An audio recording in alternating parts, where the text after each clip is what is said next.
Two Zimbabwe's richest. Two very different styles.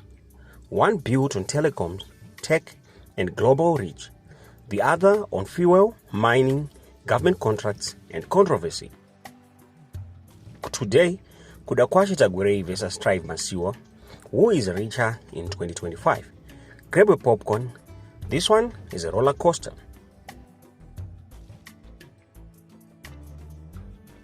First, meet the players.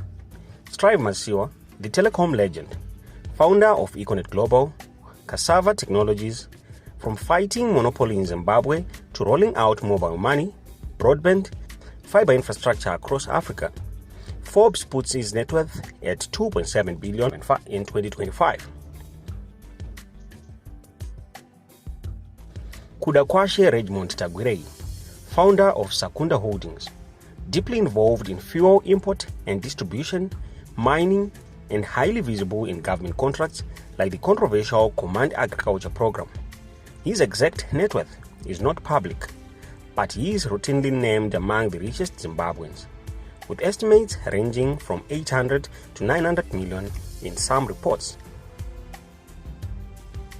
So, Masiyiwa has publicly declared and verified assets.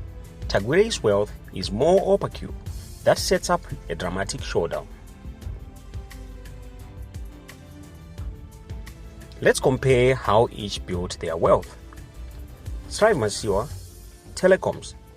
Econet Wireless operates in many African countries. Fintech and mobile money. EcoCash, broadband, etc. Data and infrastructure. Liquid telecoms, fiber, AI factory rollout with NVIDIA. Recent reports shows he gained 100 million in net worth mid-2025 after pushing forward on tech infrastructure, philanthropy and investment. He is reputed for high visibility in giving, scholarships, etc. Now let's look at Tagwirei. He's into fuel and energy. He's the owner of Sakunda Holding, the big name in fuel supply and infrastructure. He's also into mining and commodities. He invested in gold, nickel, platinum. He has joint ventures, land deals, often linked to large government contracts. Agriculture and government programs, particularly Command Agriculture, which involved distributing inputs like seed and fertilizer via government-private partnerships. Huge sums, large scale. Some reports estimate surplus earnings from these contracts. Tagwirei's model depends heavily on opaque contracts and government involvement. Masiyiwa's is more diversified and to some extent internally anchored. Now, for the numbers, these are the estimates people are throwing around. Again, take them with caution.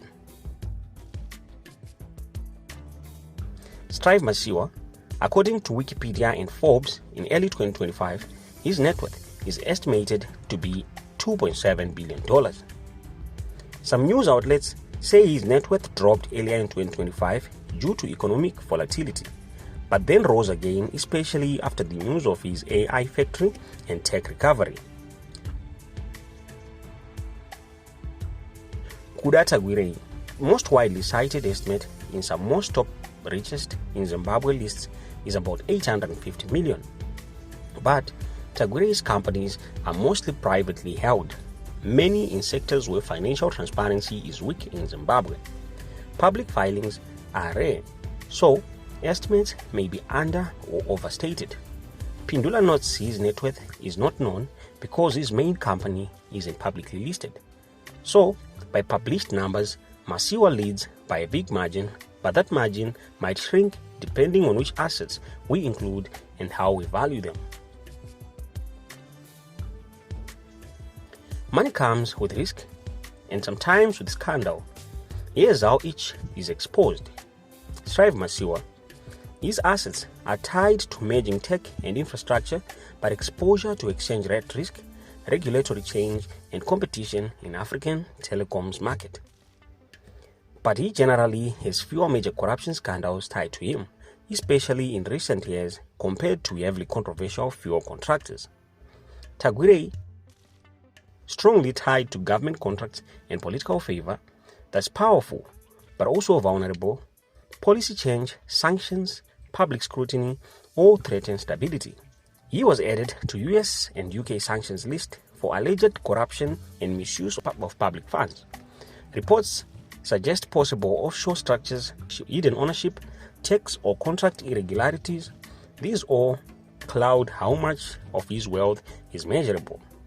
In short, Tagwirei's wealth is more opaque and more politically exposed.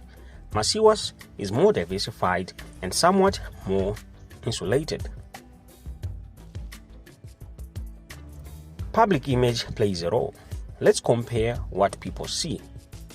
Masiyiwa is often praised for his philanthropy, for investing in youth education, infrastructure, and tech. He is seen as a role model.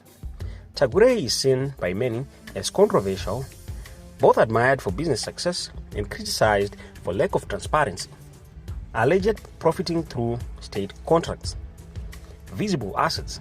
Tagwirei has fuel infrastructure, mining assets, property, etc. Though many are not fully public, Masiyiwa has visible international properties, board memberships, and big donations. These perceptions can affect how rich someone seems. Brand deals, political favor, media coverage all matter.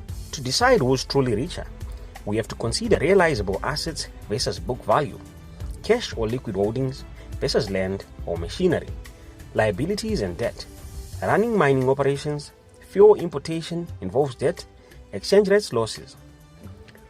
Big names doesn't mean big profit if costs or inefficiencies are high. Masiyiwa seems to score better on diversification and lower political exposure.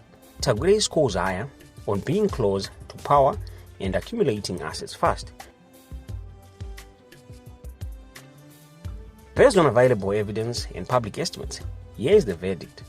Strive Masiyiwa is almost certainly richer than Kuda Tagwirei in 2025. Masiyiwa has higher verified net worth, more diversified assets, international exposure, and less reliance on opaque government contracts. Tagwirei is incredibly wealthy by any standard and may have hidden assets that push him further. But the uncertainty is large enough that he probably does not surpass Masiyiwa in total. So, Masiyiwa wins with Tagwirei a very close second in terms of being among Zimbabwe's richest. What do you think? Did the numbers surprise you? Drop a comment, Team Masiyiwa or Team Tagwirei. If you liked this comparison, hit the like, subscribe, and I'll see you in the next video.